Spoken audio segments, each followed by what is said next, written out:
Where is your breaking point? What's your line in the sand? What is the thing that you just will not accept? More specifically, what is it that the government might conceivably do that you would feel compelled to oppose? Because there must be something, right? One might be under the impression that there is no line, that the British population has no line at all, considering all the lines that their government has crossed without any pushback from the overwhelming majority.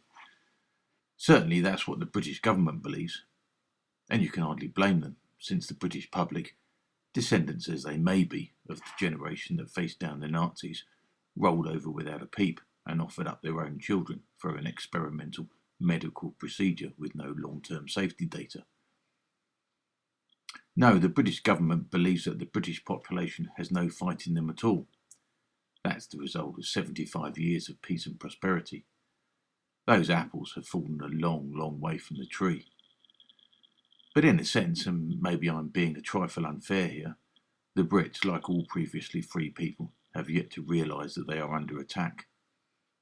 The South Tower has yet to be hit. COVID was the North Tower. For the great majority, COVID still was a pandemic. For the great majority, the COVID response was still incompetence. It was still well-meaning incompetence. On September the 11th, 2001, it took the American public 17 minutes to realise that they were under attack. By the 16th of this month, our 17 minutes will have stretched to 1,000 days. 1,000 days into 3 weeks to flatten the curve. The authorities have gotten away with it for 979 days, and counting. When will the South Tower be hit? When they begin freezing to death? When they can't pay their mortgages? When their businesses go under? When their fit and healthy sons begin collapsing in sufficient numbers? When their daughters can't conceive? When they are herded into smart cities? When they are forced to eat crickets and locusts? One could imagine that they may not realise it even then. Any of these things could be said to be our South Tower, but then, unlike that bright September morning, when the entirety of New York City's media was focused on the Twin Towers, this time they are doing anything but. Don't look over there. COVID is yesterday's news. Look over here. Look at Ukraine. Look at climate change. Look at inflation, energy prices, the cost of living crisis, which is all the fault of bad man Putin and nothing whatsoever to do with lockdowns, furlough, and the spending of billions and billions and billions of dollars, pounds and euros on nothing at all.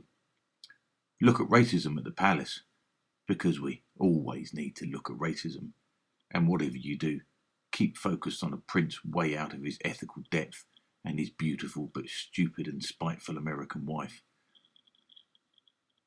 We on this side of the aisle cling to the hope that the masses will eventually see the light, or at least see the lies, the corruption, the propaganda for what they are. It's difficult to maintain this illusion on current evidence, and I call it an illusion deliberately. It's an illusion because it hasn't happened yet, not that it will never happen. Nothing is inevitable. It's important, vital even, to celebrate our wins when they come, rather than retreat into cynicism, so that we can never be proved wrong or naive. Being hopeful takes a certain amount of courage. It takes faith, which is an inherently optimistic impulse. But it's not easy. It's not easy at all. I often, in my online wanderings, excitedly announce to Mrs. X about some establishment narrative that has been debunked or disproved. Her response is nearly always the same. What newspaper or television channel is it on? Who knows about it? Is it on the BBC?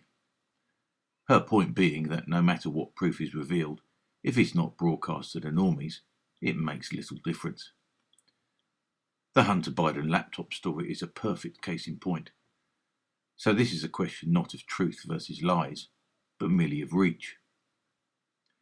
During the recent release of the so-called Twitter files, the revelations of what we all suspected, namely that big tech had been conspiring, notice that word, with the Democratic establishment to bury the story, to ensure the victory of Joe Biden into the White House. The BBC's response was a single story about how the sacked Twitter workers had so cruelly been fired by the big bad far-right billionaire Elon Musk. In this respect, the BBC, along with other media outlets I presume, is behaving much like the US State Department in their persecution of Julian Assange, going after him for espionage, while studiously avoiding any mention of the obvious truth he uncovered. And to anyone with any notion of the idea of the inherent goodness of our institutions, this presents an almost intractable problem. I noticed this phenomenon in the way that many people who had previously been solidly on my side in the Brexit debate, people who were patriotic and believing in the principles of democracy, self-determination and government in the service of the people, suddenly seemed to forget all those noble positions and resorted to cheering the government on in their coercive measures and their destruction of centuries-old rights and liberties. This was curious, and it made me wonder if Brexit, for many people, wasn't about self-determination at all, and was instead just tribalism. As in, we don't want to be told what to do by Europeans, and particularly by the French and the Germans, but we're quite happy to be told what to do by our own British tyrants.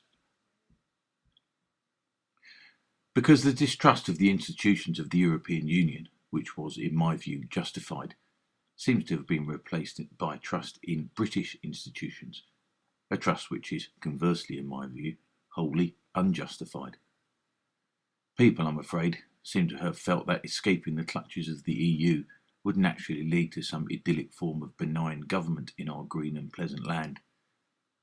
Perhaps since I've been obsessed with the issue of surveillance and its detrimental effect on liberty for decades, I was perhaps primed to believe that leaving the EU would never have been the end of our problems, but merely the first necessary step back to a truly free country. Because the UK's record on surveillance has been terrible, certainly the worst in Europe, if not the world, if one considers how many surveillance cameras we have. In that instance, the protections given to the EU citizen were far better than those offered to the average Brit. The British establishment, and in particular the British police, just love surveillance. They really see no downsides to keeping the entire British population under their watchful gaze. So I already had an understanding of the malign nature of British institutions in a way that many did not.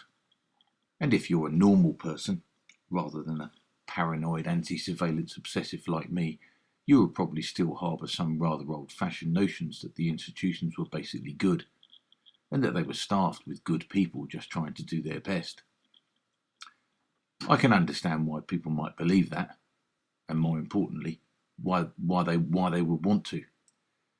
Because what are the implications for not believing it? Well, then you might actively have to do something about it. Take His Majesty's Internal Revenue and Customs. If you believe that those keepers of the public purse really were just sober and conscientious public servants, dedicated to fairness and to making sure that everybody paid their fair share, to keeping the hospitals running, the schools open, and even the military properly fed and watered, you would be likely to correctly and honestly fill out your tax return, safe in the knowledge that your money was being spent on maintaining a good and just society. If, however, you believe that the institution was engaged in taking as much money from you as possible, in order to keep you under surveillance, obliterate your freedoms, and laundering any money left over to the meat grinder in the Ukraine for nefarious reasons, you might not feel so inclined to be so honest and open about your tax liabilities. In fact, your moral conscience might lead you to actively pay as little tax as possible, or even to avoid paying it altogether. And if you really were a properly morally upstanding person, you might even be prepared to take a public stand, go to war with the state, and end up in prison. Because that is the logical conclusion. Much better for your own survival to believe that the institution remains what you used to believe it was, and much better for your own conscience to believe that you're engaging honestly with an entity that respects you as a sovereign citizen, rather than a bully to be stood up to. And this allied quite seamlessly with the entire COVID debacle. So many people were so encouraged to invest in the idea that COVID really was an unprecedented and even an existential threat to the nation's and the world's health, that there was almost nothing that shouldn't be done in order to combat it. All other considerations were considered subservient to that aim. Any and all long-cherished customs, protocols, safeguards, freedoms, and even basic humanity was to be sacrificed on the altar of fighting COVID. Fighting COVID was the greater good, the rallying cry for tyrants throughout history to make themselves more powerful, and us correspondingly less so. And since a virus with a 0.3% infection fatality rate has now been elevated to the status of an existential threat, just imagine how easy it is going to be to convince the masses to surrender whatever remaining freedoms they might have in order to fight what is being billed as the literal end of the world, climate change. Now, not being a scientist of any stripe, I have no real idea of the veracity of the claims about the coming ecological catastrophe. I'm told that it's true, that the threat is real, that there is an overwhelming consensus. So much so that they have stopped listening to the climate deniers and feel justified in doing so. But is there a consensus? Once again, we are told that there is, by those who insist that calamity is just around the corner. But we were told that the science on COVID was settled, that the vaccines were safe and effective, that lockdowns were the way to go, and that they absolutely, definitely would not do more harm than good. That it was justified in spending £500 million on nothing, and that would definitely not result in rampant inflation. As all of these things have, at best, come into question, and at worst, have been thoroughly debunked and disproved, I think that it's prudent to ask whether there really is a consensus, and even if there is, should we actually listen to it? When all other things are considered, and when one has imperfect knowledge about a particular subject, the balance of probability probably is to listen to the consensus. But that only applies if the consensus can be demonstrated to have been reliable, or at least more reliable than not. It only applies so long as there has not been, in vivid recent memory, of the consensus having been utterly and completely wrong.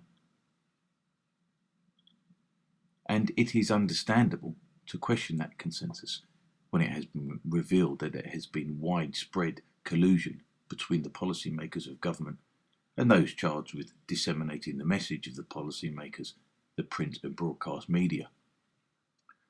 What kind of genuine consensus can there really be when any voices offering a different opinion were silenced, or at least muffled by the technology?